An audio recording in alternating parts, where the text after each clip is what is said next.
تمام سیاستدانوں کی آپس میں گفتگو ہوگی تو وہاں ایک کنیکشن کا رستہ موجود ہے سینٹ کے اندر، جس کو اگر تو پی ڈی ایم اور چاہیں پی ٹی آئی کی جو لیڈرشپ ہے اس کو باقاعدہ طور پر استعمال بھی کیا جا سکتا ہے، لیکن یہ نہیں ہے کہ کوئی جگہ نہیں ہے جہاں ہم بیٹھ کر بات کریں، تو یہ بیک ڈور نہیں ہے سینیٹ آف پاکستان میں ہمارے یہ چیزیں ہو رہی ہیں۔ تو کن معاملات پر ویسے ابھی تک کوئی گفتگو، کیونکہ دیکھیں وہ کہہ رہے ہیں کہ بڑی شرط جو ہے اس کے بغیر ہم مذاکرات نہیں کریں گے، وہ یہ ہے کہ انتخابات قبل از وقت، آپ کہہ رہے ہیں اس پر آپ کے ناظرین کی بڑی سمجھ کے لیے بڑی صراحت سے کہنا چاہتا ہوں، دیکھیے ہمارے پاس تو وزیر اعظم کو جو آئین میں ثواب دی گئی ہے وقت سے پہلے اسمبلیاں تحلیل کرنے کی، ہمارے پاس تو وہ ہے پی ٹی آئی کو دینے کے لیے، پی ٹی آئی کو ہمیں دینے کے لیے کچھ نہیں ہے، وہ ہمیں کوئی چیز آفر نہیں کر رہے، ان کا ایک کیا چاہیے، مطلب ہمیں کچھ نہیں چاہیے، پولیٹیکل پولرائزیشن تو ختم ہو سکتی ہے، پولیٹیکل پولرائزیشن جو ہے وہ جس طرح میں نے کہا اگر وہ سینٹ میں بیٹھ سکتے ہیں تو قومی اسمبلی میں بیٹھ سکتے ہیں، اور اس کے لیے بھی یہ کوئی حادثہ نہیں ہے کہ ان کے سارے استعفے قبول نہیں ہوئے، وہ ایک دروازہ کھلا رکھا گیا ہے کہ اگر وہ باقاعدہ طور پر جو آئینی ایوان ہیں، آئینی حصے ہیں، وہاں آ کر اپنی اس میں حصہ لیں اور وہاں گفتگو ہوگی، وہاں روزانہ بات ہوگی، ایک دوسرے کے خلاف بھی گفتگو ہوگی۔ ہم یہ چاہتے ہیں کہ یہ جو مخالفت ہے یا جو بھی مخاصمت ہے یہ ایوانوں کے اندر ہو، ایوان میں آئیں، ہماری اپوزیشن کریں۔ لیکن خرم صاحب وہ تو کہہ رہے ہیں کہ ہم پارلیمان میں قومی اسمبلی میں بھی آنے کے لیے تیار ہیں، لیکن آپ آمادگی کا اظہار تو کریں کہ ٹھیک ہے یہ شرط مانی جائے گی، اور پہلے دیکھیے اصل میں وہ ہمیں تشدد کی دھمکی دے رہے ہیں، وہ کہہ رہے ہیں کہ جی اگر آپ جس طرح عمران خان کا ایک تشدد کا بہت بڑا جو تھا کارنامہ تو نہیں ہو سکا، وہ جو ان کا منصوبہ تھا وہ ناکام ہو گیا، جو اسلام آباد کا مارچ انہوں نے 26 نومبر کو آ کر ختم کیا، وہ تھریٹ کرتے ہیں نا جی کہ اگر یہ نہ ہوا تو ہم بند کر دیں گے، ہم پنڈی آ جائیں گے، ہم اسلام آباد آ جائیں گے، ہم دیکھیں گے آ کے وہاں کیا ہوتا ہے۔ اب اسمبلی ڈیزالو کرنے سے تشدد کا کیا، وہ تو کہہ رہا ہے نہیں دیکھیے اسمبلی ڈیزالو کرنے، ہمارا ان سے سوال یہ ہے کہ پارلیمان اپنی آئینی مدت پوری کیوں نہ کرے، اور وہ کہہ رہے ہیں آپ سے اکانومی نہیں چل رہی، آپ نے ستیہ ناش کر دیا، وہ مطالبہ کرتے جائیں نا جی، وہ مطالبہ کرتے جائیں، ہم اللہ تعالیٰ کے کرم سے پی ٹی آئی کے مقابلے میں بہت بہتر اکانومی مینج کر رہے ہیں، بہت بہتر جو ہے وہ فورن افیئرز کو مینج کر رہے ہیں، ہم بہت بہتر پاکستان کی وفاقیت کو مینج کر رہے ہیں۔ یہ جو ہم سن رہے ہیں کہ پاکستان ڈیفالٹ کرنے جا رہا ہے، آپ کے اندر فورن ایکسچینج ریزرو گر چکے ہیں، ڈالر 250 کراس کر گیا، ایک اور جو ہے نا جی، یہ میں صراحت سے کہنا چاہتا ہوں کہ پاکستان الحمدللہ پوری طرح سالونٹ ہے۔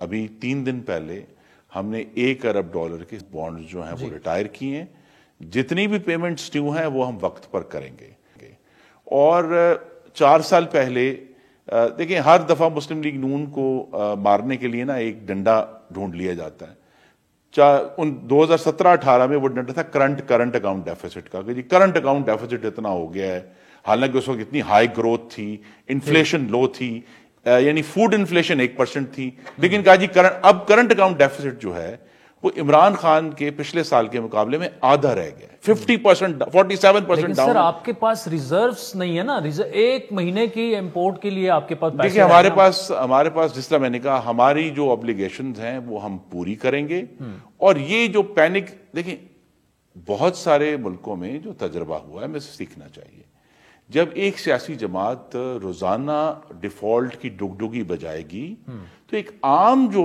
شہری ہے جو جس کو اکنامکس کے بارے میں یا ریزروز کے بارے میں معلوم نہیں ہے، اس کو یہ معلوم ہوتا ہے خدا جانے کون سی کوئی قیامت آ رہی ہے کہ جو ڈیفالٹ ہونے لگا ہے۔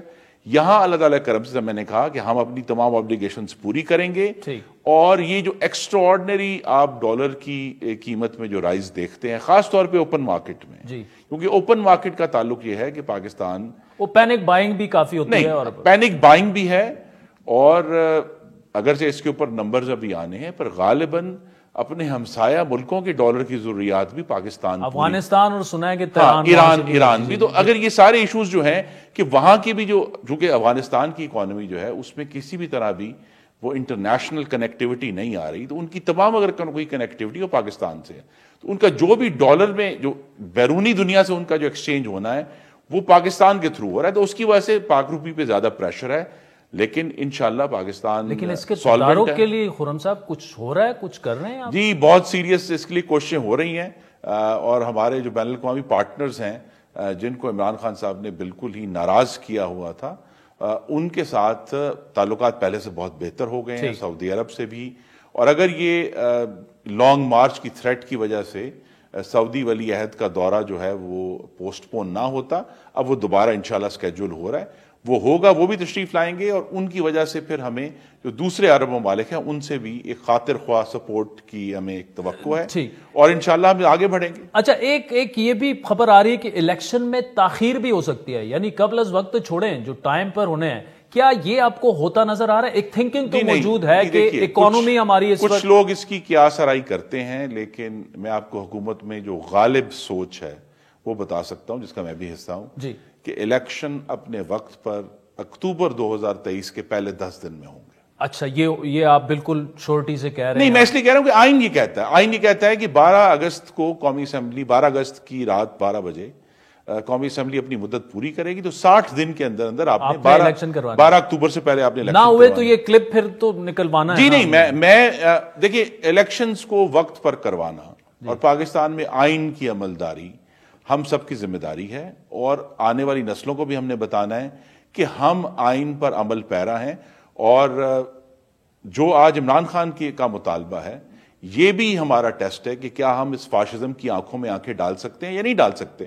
ہم تیار ہیں اور انشاءاللہ شکست. اچھا, اسے تو فاشزم کہتے ہیں, لیکن آج جو یہ سینٹورس مال بند ہوا, پرائم منسٹر AJK کا وہ ہے, کل جو ہم نے ٹویٹر پہ جھڑپ, اچھا انہوں نے جو کیا وہ تو آپ کے سامنے میں نے کہا کہ وہ بھی نامناسب تھا, لیکن اس کے اگلے دن ہی سینٹورس بند ہونا کوئی اچھا میسج نہیں گیا. جی, میسج آئی ایگری اچھا نہیں گیا, لیکن ان کو 3 نوٹس جو تھے نا جی, ان کے اس عمارت کی جو کیا کہتے ہیں ورتھینس کے بارے میں یا قواعد کی کچھ خلاف ورزیاں, ان کو 3 نوٹس تو عمران خان صاحب کی اپنی حکومت میں CDA نے ایشو کر دیے تھے, تو اس کا ایک انفارچونیٹ ٹائمنگ ہو سکتی ہے, لیکن اس سے کوئی تعلق نہیں ہے.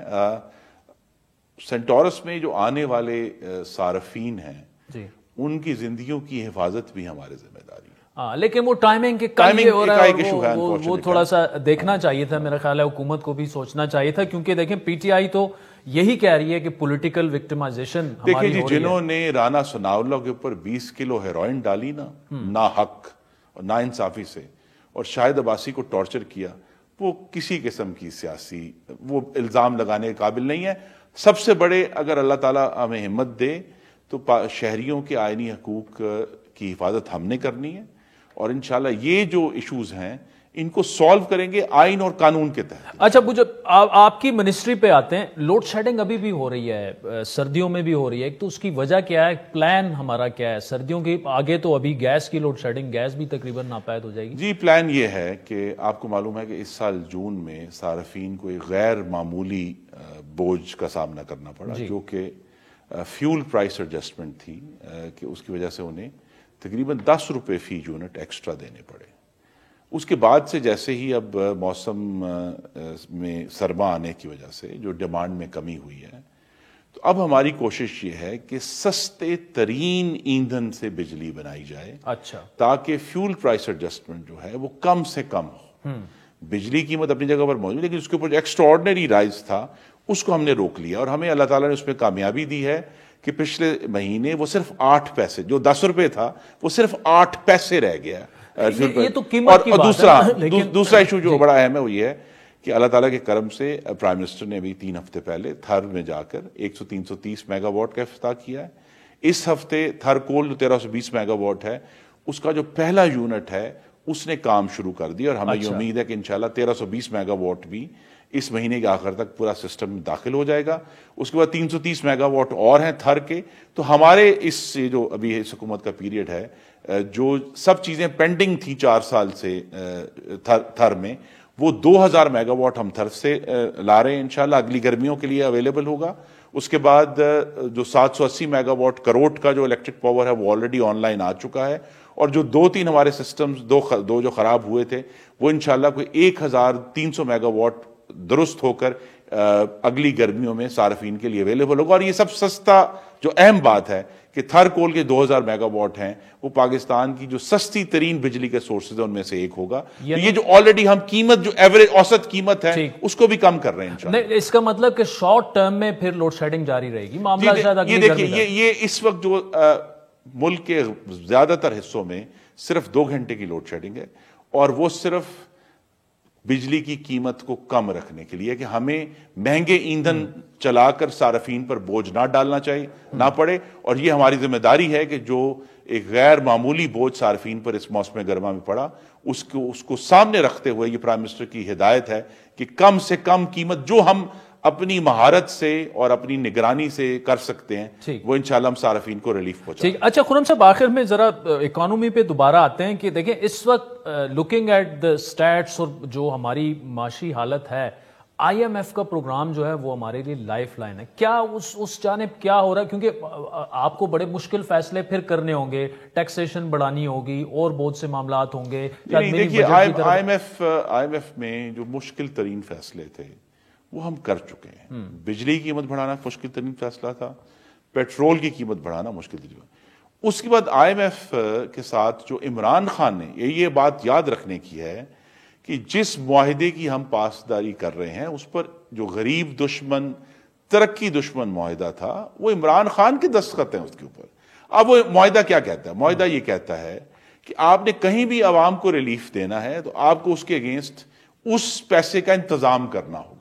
آئی ایم ایف یہ نہیں کہہ رہا کہ جی آپ ٹیکس بڑھا دیں. آپ یہ کہہ رہے ہیں اگر ہم یہ کہتے ہیں کہ ہم نے ریلیف دینا ہے, ریلیف دینے کی پوزیشن میں اس لیے نہیں ہے کہ پیسے نہیں ہیں جی, تو وہ ریلیف اسی لیے اس کے اوپر بہت سیریس غور ہو رہا ہے. I M F on board ہے اور ڈاکٹر صاحب ماشاءاللہ اس معاملے میں انتہائی تجربہ. ایسا نہیں ہے کہ کوئی ڈیڈ لاک ہے, وہ بہت زیادہ ناراض ہو گئے ہیں کہ یار یہ آپ نے کیا کر دیا. دیکھیے اس میں ہمیں انشاءاللہ آپ دیکھیں گے اگلے 4 سے 5 ہفتے میں, اگر دسمبر میں نہیں تو جنوری کے آغاز میں ہی ایک ڈونر کانفرنس ہوگی.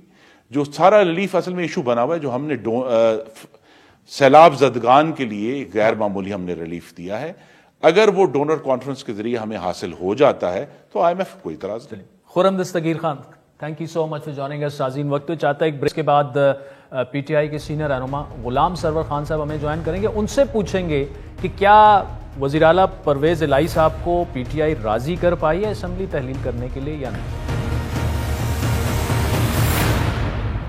ویلکم بیک ناظرین. بریک سے پہلے خرم دستگیر خان وفاقی وزیر اور نون لیگ کے سینئر رہنما, ان کی تفصیلی گفتگو آپ نے سنی. اس وقت سابق وفاقی وزیر اور تحریک انصاف کے سینئر رہنما غلام سرور خان صاحب ہمارے ساتھ موجود ہیں. خان صاحب, اسمبلیاں تحلیل کرنے کا عمران خان نے اعلان کیا, لیکن پرویز الہی نے کھل کر کہہ دیا کہ مارچ تک وہ یہ نہیں کر سکتے. اب آپ کے پاس آپشن بی کیا ہے, پلان بی کیا ہے, کیونکہ آپ کی پارٹی کے اندر ناراضی بھی اس بات پر ہے کہ پرویز الہی صاحب کو آپ نے وزیر اعلیٰ بنوایا, وہ تو اب آپ کی بات ہی نہیں سن رہے. میرے جو سننے میں آیا عادل کہ اس نے تو سمری سائن کر کے دے دی ہے, اور خان صاحب کا انٹرویو میں نے خود سنا کہ سمری اس نے پرنسپلی مجھ سے ایگری کر لیا ہے, اور اٹ مینز کہ اس نے سمری بھی بھجوا دی ہے. تو میں نہیں سمجھتا کہ ایسی کوئی بات ہو. وہ کمٹمنٹ والے آدمی ہیں, آفٹر آل چیف منسٹر ہے اور ہمارا ریلائبل کولیشن پارٹنر ہے, تو اسے جو انڈرسٹینڈنگ ایک پارٹی چیئرمین کے ساتھ ہوئی ہے اسے فالو کرنا پڑے گا. اور وہ یقیناً خان صاحب یہ جو سمری سائن کرنے والی بات ہے اس کو تو پرویز الہی صاحب اسی انٹرویو میں اس پر یہ کہہ چکے ہیں کہ ابھی تک میں نے لکھا ہوا کچھ بھی نہیں دیا. آپ یہ کہہ رہے ہیں کہ وہ فالو کریں گے آپ کے انسٹرکشنز خان صاحب کے, لیکن فرض کر لیں اگر وہ فالو نہیں کرتے تو آپ کے لیے بڑی امبیرسنگ, بڑی عجیب سی صورتحال ہوگی. تو پلان بی آپ کا کیا ہوگا؟ میں نہیں سمجھتا جی کہ وہ نہ کریں. ان پہ اخلاقی پریشر بھی ہوگا اور سیاسی پریشر بھی ہوگا, لیکن اگر خدا نہ خواستہ وس کم وس اگر ایسا کوئی صورتحال بنتی ہے تو 176 اور 176. تو خان صاحب پی ٹی آئی کے اندر کیا یہ سوچ موجود ہے کہ آپ کی یہ اسمبلی ڈیزالو کرنے کی جو ٹائمنگ ہے وہ اس وقت ٹھیک نہیں ہے, کیونکہ اگر 6-7 مہینے کی دوری پر الیکشن ہیں اور پرویز الہی صاحب کے پی اسمبلی پنجاب اسمبلی بھی اگر تحلیل نہیں کرتے تو کے پی تو آپ ویسے ہی تحلیل نہیں کریں گے, تو کیا ایم پی ایز یہ سوچ رہے ہیں کہ یہ کیا مطلب کیسے فیصلے ہو رہے ہیں؟ عادل عادل میں تھوڑا سا پیچھے آپ کو لے جانا چاہتا ہوں کہ 85 سے آن ورڈ یہ کو 8ویں 9ویں اسمبلی ہے اور 5 اسمبلیاں ڈیزالو ہوئیں. 85 والی 88 میں ڈیزالو ہوئی, 88 والی 90 میں ہوئی, 90 والی 93 میں ہوئی, 93 والی 96 میں ہوئی, 96 والی 99 میں ہوئی, اور ساری کی ساری اسمبلیاں اور گورنمنٹس جو اس وقت سٹنگ گورنمنٹس تھیں ان کے خلاف چارج شیٹ کیا تھی؟ کرپشن اور لوٹ مار. تو بیفور ٹائم الیکشن تو اس سے پہلے بھی ہوتے رہے, اسمبلیاں ڈیزالو ہوتی رہی ہیں. تو اب تو اس کے بعد جو کنٹرول ڈیموکریسی تھی 2002 کی اسمبلی اس نے مدت پوری کی, 2008 کی اسمبلی نے مدت پوری کی, 2013 کی اسمبلی نے مدت پوری کی. تو اب اگر بیفور ٹائم الیکشن ہماری ڈیمانڈ ہے اور بوجہ موجودہ حکومت کی نااہلی اور کرپشن ہے اور ملک جس معاشی تباہی کے دانے پر پہنچ چکا ہے, تو یہاں جو انسرٹنٹی ہے اسے ختم کرنے کے لیے حکومت وقت کو بھی اور اداروں کو بھی یہ سوچنا چاہیے کہ قبل از وقت اس سے پہلے 5 اسمبلیاں جا چکی ہیں 58(2)B کی وجہ سے. گو 58(2)B اب ایگزسٹ نہیں کر رہی, لیکن ایک اخلاقی اور سیاسی ذمہ داری تمام لوگوں کی بنتی ہے کہ اس پہ بیٹھ کے بات کی جائے. اور کوئی حرج نہیں ہے, 2023 الیکشن ایئر ہے, اگر الیکشن اکتوبر میں ہونا ہے تو الیکشن مارچ اپریل میں کیوں نہیں ہو سکتا؟ تو خان صاحب تو کہہ چکے ہیں کہ مارچ اپریل میں الیکشن ہونا چاہیے. تو 6 ماہ اگر بیفور ٹائم الیکشن ہو جاتا ہے تو اس میں کیا ہے؟ ملک کے لیے بہتری اسی میں ہے. سرور خان صاحب چلیں, یہ تو آپ کا اوپینین ہے. پرویز الہی صاحب پر آپ یہ فرما رہے ہیں کہ سیاسی اور اخلاقی دونوں طرح کا دباؤ ہوگا, لیکن آپ پھر یہ بھی کہہ رہے ہیں اگر وہ ایسا نہ کریں تو آپ کے ممبران ہٹ جائیں گے اور حکومت ختم بھی ہو سکتی ہے. تو کیا آپ سمجھتے ہیں کہ عمران خان صاحب کی پنجاب اسمبلی ڈیزالو کرنے کی خواہش پوری کرنے کے لیے پی ٹی آئی اس حد تک جا سکتی ہے کہ پنجاب حکومت خود ہی ختم کر دے؟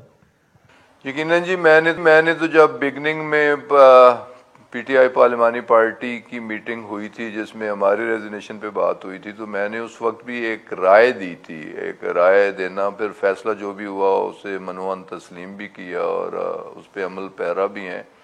تو رائے یہ دی تھی جی کہ اگر ہم نے ارلی الیکشن کرانے ہیں اور جو کہ ہم چاہتے ہیں کہ ارلی الیکشن اس ملک کی ضرورت ہے, تو پھر ہمیں تمام اسمبلیوں سے کوئٹ کرنا ہوگا. پنجاب اسمبلی میں بھی ریزائن کریں, اس وقت تو ہم پنجاب میں اپوزیشن میں تھے, سندھ سے بھی کریں, بلوچستان سے بھی کریں اور کے پی سے بھی کریں, اور ڈیزولوشن ہے یا ریزینیشن ہے جو بھی ہے. اور میں نے تو یہاں تک کہہ دیا تھا کہ گلگت بلتستان اور اے جے کے کی اسمبلیوں سے بھی نکلیں اور پھر ہم دیکھتے ہیں کہ یہ الیکشن سے بھاگتے کس طرح ہیں. نہیں بھاگ سکتے, اب بھی نہیں بھاگ سکتے, لیکن ہم چاہ رہے ہیں کہ چیزیں بیٹھ کے کسی طریقے. اب تو خان صاحب نے کہہ دیا, دیکھیں نا, اب 2023 الیکشن ایئر ہی ہے, الیکشن کے سال ہم اگر 6 ماہ پہلے الیکشن مانگتے ہیں اور وہ بھی نیشنل انٹرسٹ پہ مانگتے ہیں, حکومت کو اس میں کوئی ہچکچاہٹ. سرور خان صاحب دیکھیں, لیکن یہ جو معاملہ آپ ڈسکس کر رہے ہیں اور بہت سے معاملات ہیں, الیکشن ریفارمز ہیں, نگران سیٹ اپ ڈسکس کرنا ہے, یہ آئین کے تحت تو حکومت کے ساتھ آپ نے مذاکرات کرنے ہیں, آپ نے بیٹھنا ہے. اس کے بغیر تو اب خان صاحب تو مذاکرات کے لیے نہیں تیار, وہ اگر شرائط رکھ رہے ہیں تو پھر تو معاملہ دوسری طرف جائے گا. دیکھیں جی, ایک بات تو بڑی واضح ہے کہ ہماری ایک شرط, جو سب سے اہم شرط, جو اس ملک کے لیے اس کی بہتری کے لیے جو شرط ہے وہ ہے early election, before time election. اس کے علاوہ ہر چیز وہ حکومت یہ اناؤنس کر دے کہ ہم بیفور ٹائم الیکشن کرانے کے لیے تیار ہیں. باقی موڈیلٹیز کے لیے خان صاحب, ہماری پارٹی, تمام پولیٹیکل پارٹیز مل بیٹھنے کے لیے تیار ہوں گی, ہم بھی مل بیٹھنے کے لیے تیار ہوں گے, اور باقی موڈیلٹیز مل بیٹھ کے طے کر لیں گے. اناؤنسمنٹ تو ہو جائے گی. ٹھیک ہے جی, سرور خان صاحب یہ بات بتائے گا کہ جیسے ہی جنرل باجوہ ریٹائر ہوتے ہیں تو خان صاحب ایک باقاعدہ کمپین شروع کر دی جاتی ہے. خان صاحب نے یہاں تک کہا کہ جی انہوں نے ہمارے ساتھ جو ہے وہ ڈبل گیم کھیلی. ایک سلسلہ پی ٹی آئی کی طرف سے شروع ہو گیا ان کی کردار کشی کا. کیا یہ اخلاقی طور پر ٹھیک ہے؟ جب وہ حاضر سروس تھے تو آپ بات کرتے, کیونکہ اب تو پرویز الہی صاحب یہاں تک کہہ گئے ہیں کہ جی ان کے کہنے پر پنجاب حکومت جو آپ نے پی ٹی آئی کی سپورٹ کی, پرویز الہی صاحب نے. نہ خان صاحب نے کچھ کیا ہے, نہ پی ٹی آئی نے کچھ کیا ہے. جب وہ سروس میں تھے تو جن کے لیے وہ سرو کر رہے تھے, جو انہوں نے ان کے ساتھ کیا ہے, وہ تو کسی کے ساتھ بھی نہیں ہوا. آج تک پاکستان کی ہسٹری میں اس طرح کسی کے ساتھ نہیں ہوا کہ ایک سرونگ چیف کے خلاف جو چیزیں نکال کے حکومت وقت منظر پہ لے آتی ہے. تو وہ تو پی ٹی آئی نے تو کچھ بھی نہیں کیا, پی ٹی آئی نے تو کچھ بھی نہیں کہا, خان صاحب نے بھی کچھ نہیں کہا. جو پیٹھ میں چھرا گھونپا وہ تو موجودہ حکومت نے چھرا گھونپا, اور اس وقت چھرا گھونپا جب وہ سروس میں تھے. اور لیکن خان صاحب دیکھیں, جس جانب آپ اشارہ کر رہے ہیں وہ تو لمبی ڈسکشن ہو جائے گی, لیکن خان صاحب کا یہ بیان کہ جنرل باجوہ ڈبل گیم کھیل رہے تھے, پھر مونس الہی تو یہاں تک کہہ گئے, پرویز الہی صاحب بھی, کہ جنرل باجوہ کے کہنے پر پی ٹی آئی کے ساتھ انہوں نے پنجاب حکومت جو ہے وہ رہنے دی, بچائی آپ کی حکومت. یہ بھی تو فیکٹ ہے نا. میں اس کنٹروورسی میں نہیں پڑھنا چاہتا, اور یہاں تک چودھری برادران, چودھری صاحبان کو بھی نہیں جانا چاہیے تھا جہاں تک وہ چلے گئے ہیں. تو ٹھیک ہے, ان کے تعلقات ہیں, عزت و احترام ہے, رہنا چاہیے, تو ایک دائرہ کے اندر رہ کے گفتگو کرنی چاہیے. اگر اس وقت اسٹیبلشمنٹ سپورٹ نہ کرتی تو سوال ہی نہیں پیدا ہوتا, کانفیڈنس نہیں. ایک تو خان صاحب دیکھیں کنٹروورسیز کی بات نہیں ہے, لیکن اس کا مطلب یہ کہ پرویز الہی صاحب نے جو بات کہی اس سے اگر آپ متفق نہیں ہیں کہ جنرل باجوہ نے کہا کہ آپ جائیں پی ٹی آئی کے پاس, اس میں کیا آپ یہ کہیں گے کہ مطلب وہ اگر کہہ رہے ہیں سی ایم پنجاب ہے, اس میں کچھ تو وزن ہوگا؟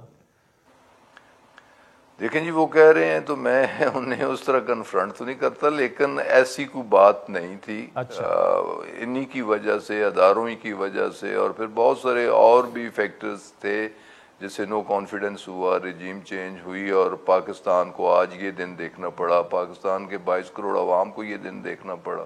خان صاحب, پرویز الہی کو وزیر اعلیٰ بنانے کا جو فیصلہ تھا, آپ نے تو رائے اسی وقت دے دی تھی, ہمارے پروگرام میں بھی آپ نے یہ رائے ہم سے شیئر کی تھی. تو مطلب کہ جو اسمبلیاں تحلیل نہ کرنے کا اس وقت کا فیصلہ جو تھا وہ غلط ثابت ہوا, آپ کو پھر پنجاب میں گورنمنٹ نہیں بنانی چاہیے تھی. میں یہ نہیں کہتا جی کہ فیصلہ درست نہیں تھا, لیڈرشپ کا فیصلہ تھا, فیصلہ مشاورت کے ساتھ ہوا, اکثریتی رائے سے فیصلے ہوئے تمام.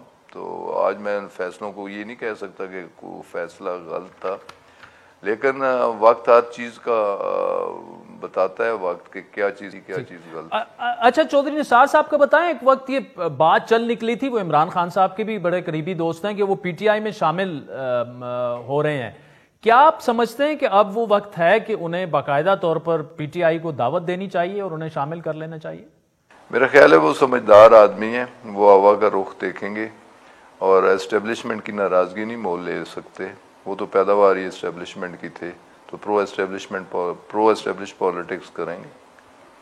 اور اس وقت نیوٹرل سٹانس انہوں نے اسی لیے لیا ہے کہ میں آزاد الیکشن لڑوں گا, میں کسی پارٹی کے پلیٹ فارم سے الیکشن نہیں لڑوں گا. لیکن دیکھیں, سیاستدان ہے, وقت آنے پہ کیا فیصلہ. سرور خان صاحب, پی ٹی آئی اب بھی ادارے سے درخواست کر رہی ہے کہ آپ الیکشن کروائیں, دباؤ ڈالیں حکومت پر, لیکن دیکھیں اب معاملہ یہ ہے کہ کیوں جب وہ نیوٹرل ہو چکے ہیں تو آپ کیوں پھر انہیں ایک طرف جو ہے مختلف بیان ان کے بارے میں, اور پھر یہاں ان سے آپ مدد مانگ رہے ہیں الیکشن کے لیے؟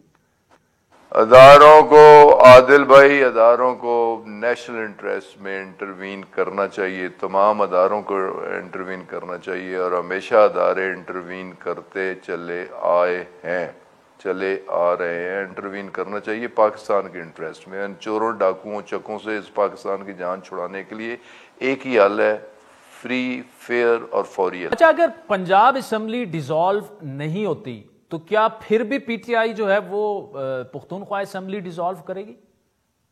میرا نہیں خیال. پہلی بات تو یہ ہے کہ ایسی صورتحال ہو سکتا ہے پیش نہ آئے. ڈیزالو ہوئی تو دونوں ڈیزالو ہوں گی, اور دونوں کو اکٹھا ڈیزالو ہونا چاہیے. نہ ہوا تو پھر دونوں کو انٹیکٹ, اگر گورنمنٹس انٹیکٹ رہتی ہے, ریزائن ہو سکتا ہے. اور اتنے 567 سیٹوں پہ اگر ریزائن ہو جائے ساری سیٹوں پہ, تو کوئی وجہ ہی نہیں, نہ سیاسی, نہ اخلاقی, نہ کانسٹیٹیوشن اس بات کی اجازت دے گا کہ یہ بیفور ٹائم الیکشن نہ کروائیں. پھر انہیں الیکشن کروانے. اب آخری سوال آپ سے, کہ اگر پنجاب اسمبلی تحلیل نہیں ہوتی اور پی ٹی آئی استعفے دے دیتی ہے, تو کیا آپ سمجھتے ہیں کہ اتنا پریشر بلڈ ہو جائے گا حکومت پر کہ وہ انتخابات کا اعلان کر دیں گے؟ یقیناً جی. میں نے تو خان صاحب کو رائے دی تھی کہ نیشنل اسمبلی کا سیشن چل رہا ہو تو ہم 123 بندے جا کے کھڑے ہو جائیں اور ہم کہیں کہ ہم استعفے دینے کے لیے آئے ہیں اور ہم استعفیٰ دے کے اور ایکسیپٹ کروا کے جائیں گے، تو کوئی وجہ ہی نہیں ہے کہ وہ استعفے ایکسیپٹ نہ کریں. تو اس طرح ایک اسٹریٹجی بنا کے چلیں. تو ہو سکتا. غلام سرور خان صاحب بہت بہت شکریہ. بڑی اہم انہوں نے بات کی سرور خان صاحب نے کہ سیاسی اور اخلاقی دباؤ میں ہیں اس وقت پرویز الہی صاحب. انہوں نے اسمبلی ڈیزالو کرنی پڑے گی لیکن وہ خود کہہ چکے ہیں کہ مارچ تک وہ ایسا نہیں کریں گے. Let's see what happens. تفصیلی گفتگو سلیم صافی صاحب سے کریں گے بریک کے بعد. ویلکم بیک ناظرین. بریک سے پہلے غلام سرور خان اور خرم دستگیر صاحب کی تفصیلی گفتگو آپ نے سنی اور انہی معاملات پر تجزیے کے لیے ہمارے ساتھ موجود ہے معروف کالمسٹ اور جیو نیوز کے پروگرام جرگہ کے میزبان سلیم صافی صاحب. صافی صاحب بہت شکریہ. پہلا سوال سر آپ سے یہ کہ قمر جاوید باجوہ صاحب جب حاضر سروس تھے تو پی ٹی آئی تو انہیں ایکسٹینشن تک دینے کے لیے تیار تھی، لیکن وہ جیسے ہی جاتے ہیں تو ایک باقاعدہ ایک مہم جو ہے وہ شروع کر دی جاتی ہے. کیا آپ سمجھتے ہیں کہ کوئی سیاسی مقصد حاصل کرنا چاہتی ہے پی ٹی آئی اس سے؟ ایک تو یہ عادل اگر آپ دیکھیں تو یہ بڑی بدقسمتی رہی ہے اور عمران خان صاحب کی بالخصوص اور پی ٹی آئی کے بالعموم یہ تاریخ رہی ہے کہ وہ بعض اوقات دشمن اور غیر کو تو معاف کرتے ہیں لیکن جس نے ان پہ احسان کیا ہو ان کو کبھی معاف نہیں کرتے، اور جس نے ان پہ جتنا زیادہ احسان کیا ہو ان کے ساتھ اتنا زیادہ برا کرتے ہیں. آپ دیکھیں افتخار چودھری صاحب جب سروس میں تھے تو ان کی وہ مداح خان تھے، جب وہ ریٹائر ہو گئے تو پھر ان کے خلاف بولتے تھے. یہ پی ٹی آئی کا پروجیکٹ شروع ہوا تھا جنرل کیانی صاحب کے دور میں، اور پھر جب جنرل کیانی صاحب ریٹائر ہوئے تو وہ ان کے خلاف بولتے رہے، اور پھر اسی طرح اب جنرل قمر جاوید باجوہ صاحب کے دور میں تو جو کچھ عمران خان کے حق میں ہوا اس کی ماضی میں کوئی مثال نہیں ملتی. اور ساتھ میں سمجھتا ہوں کہ انہوں نے اپنے ادارے کو اور اپنی ذات کو بھی متنازعہ بنایا، اور بہت یعنی جوڈیشری کو، میڈیا کو اور اسی طرح دیگر اداروں کو ان کے ہاتھ بھی مروڑے گئے، عمران خان کے مخالفین کو بھی مروڑے گئے. نہ صرف اقتدار میں لایا گیا عمران خان کو بلکہ بعد میں ان کو کی حکومت کو چلایا بھی جاتا رہا، وہاں سے ان کو چلانے اور کامیاب بنانے کی بھی بھرپور کوشش کی گئی. اور اب تو اگر ہم ان کے بات کو درست مان لے چودھری برادران، چودھری مونس الہی اور ان کے بیٹے کو، تو اس سے ہم یہ نتیجہ اخذ کرتے ہیں کہ آخری ریٹائرمنٹ کے وقت تک شاید وہ ان کے ہمدرد رہے، بدخواہ نہیں بنے، اور شاید اگر اس دوران وار بھی چیف نہ رہتے تو پی ٹی آئی کا انجام بہت برا ہوتا. لیکن عجیب بات ہے کہ بس ان کے جاتے ہی پہلے ان کو میر جعفر، میر صادق اور پتہ نہیں کیا کچھ کہا گیا، اور اب یہ تو ہو سکتا ہے کہ ان کی خاطر ڈبل گیم کیا گیا ہو، لیکن اب عمران خان صاحب یہ بھی کہتے کہ میرے ساتھ ڈبل گیم کیا گیا. تو باجوہ صاحب کی باری تو آ گئی، اب دعا اب دیکھتے ہیں کہ کب وہ فیض حمید صاحب کے خلاف شروع ہوتے ہیں. چلیے بڑی انٹرسٹنگ صافی صاحب آپ نے انالیسس کی. یہ بتائے گا کہ کیا آپ کو پنجاب اسمبلی تحلیل ہوتی نظر آ رہی ہے؟ نہ، مجھے تحلیل ہوتی ہوئی نظر نہیں آ رہی ہے. وجہ اس کی ایک تو یہ ہے کہ عمران خان صاحب میرے خیال میں اس روز کوئی پھر بات کرنا چاہ رہے تھے، کیونکہ انہوں نے تو پہلے کہا تھا کہ میں اسلام آباد اب آؤں گا اور یہ کروں گا، اور اسلام آباد پھر آ نہیں سکتے تھے، تو ان کو کچھ نہ کچھ اعلان کرنا تھا، تو انہوں نے یہ اعلان کر دیا. اور تحلیل نہ ہونے کی دو وجوہات ہے میرے نزدیک. ایک پہلی بات تو یہ ہے کہ یہ پنجاب اور خیبر پختونخوا اور آزاد کشمیر وغیرہ کی حکومتیں، یہ تین حوالوں سے ان کو درکار ہے. ایک تو یہ ان کے لیے سابقہ قبائلی اضلاع کی حیثیت رکھتی ہیں، وہ یا ان کے جو ساتھی ہیں وہ جب گرفتاری سے چھپنا چاہتے ہیں تو وہ ان صوبوں میں چلے جاتے ہیں. اور دوسرا اس وقت آپ دیکھیں تو عمران خان صاحب کی سیکیورٹی اس پہ درجنوں اہلکار پنجاب پولیس، پھر خیبر پختونخوا پولیس، پھر آزاد کشمیر پولیس نہ صرف ان کی سیکیورٹی پہ مامور ہے بلکہ ان کے جتنے لوگ ہیں وہ ان دو صوبوں کے پولیس کو ساتھ لیے پھرتے ہیں۔ تیسرا، ان کو عادت ہو گئی ہے جہازوں کی اور ہیلی کاپٹروں کی، اگرچہ اے ٹی ایم بھی وہ پرووائڈ کر سکتے ہیں لیکن صوبائی حکومتوں کا معاملہ تو کچھ اور ہے۔ اور پھر چوتھی ایک بات جو بہت اہم ہے وہ یہ ہے کہ اس وقت ان کی سیاست کے لیے زیادہ تر پیسہ وغیرہ بھی ان صوبوں سے آ رہا ہے۔ مثلا ابھی یہ جو مارچ ان کا ہو رہا تھا تو اس میں خیبر پختونخوا میں ایک بیوروکریٹ کی ذمہ داری لگائی گئی تھی اور انہوں نے نیچے تحصیلداروں کی ذمہ داری لگائی تھی اور وہ اس کے لیے اخراجات پورے کر رہے تھے۔ تو اس تناظر میں ایک تو مجھے نہیں لگتا کہ وہ توڑ سکیں گے، دوسرا پہلے تو پرویز الہی صاحب کہتے تھے کہ یہ عمران خان صاحب کی امانت ہے، لیکن اب وہ یہ کہہ رہے ہیں کہ یہ جنرل باجوہ صاحب کی امانت ہے، تو جنرل باجوہ صاحب کی امانت تو وہ عمران خان کو نہیں دے سکتے۔ ٹھیک، اچھا صافی صاحب، ایک پولیٹیکل وکٹمائزیشن ہم نے 3.5 سال تو مسلم لیگ نون اور پیپلز پارٹی اور ان کا تو ایک بیانیہ تھا کہ پی ٹی آئی ہمارے ساتھ یہ کر رہی ہے۔ آج جو سینٹورس مال بند ہوا اس سے ریفلیکشن یہ آئی کہ کل چونکہ ان کی کوئی تلخ نامی ہو گئی تھی، شہباز شریف صاحب تھے آزاد کشمیر میں، اور آج صبح جو ہے وہ اس طرح کا مال بند ہو گیا۔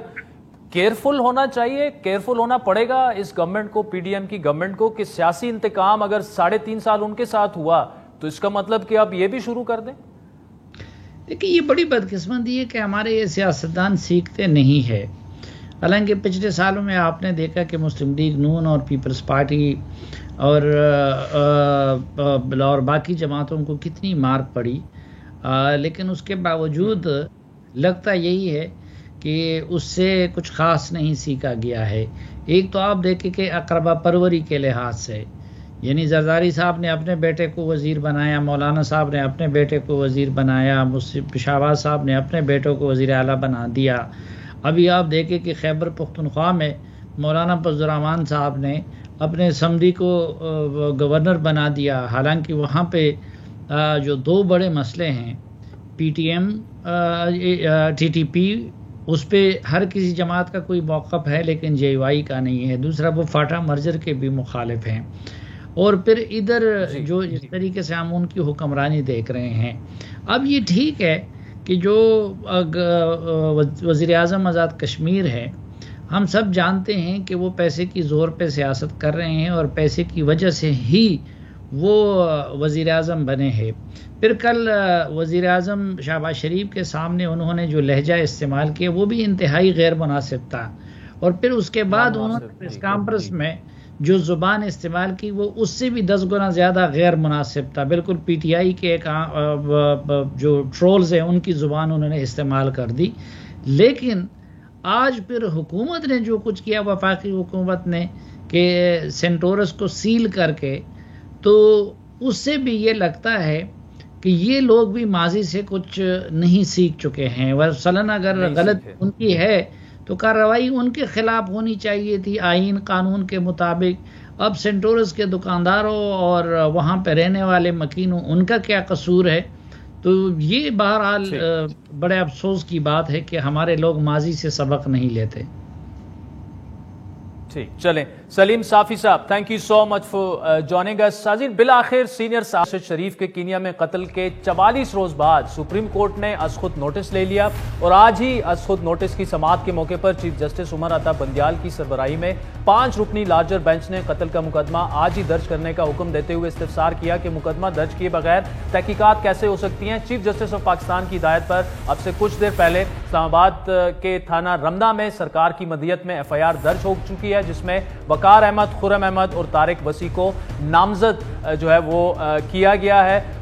تو ہم بھی امید یہ رکھتے ہیں، سینئر صحافی تھے ارشد شریف، کہ ان کے خاندان کو انصاف ملنا چاہیے۔ آج کے پروگرام پر آپ کے فیڈ بیک کے منتظر رہیں۔ ہمارا ٹویٹر ہینڈل ہے @عادل شاہ زیب۔ اجازت دیجیے، خدا حافظ۔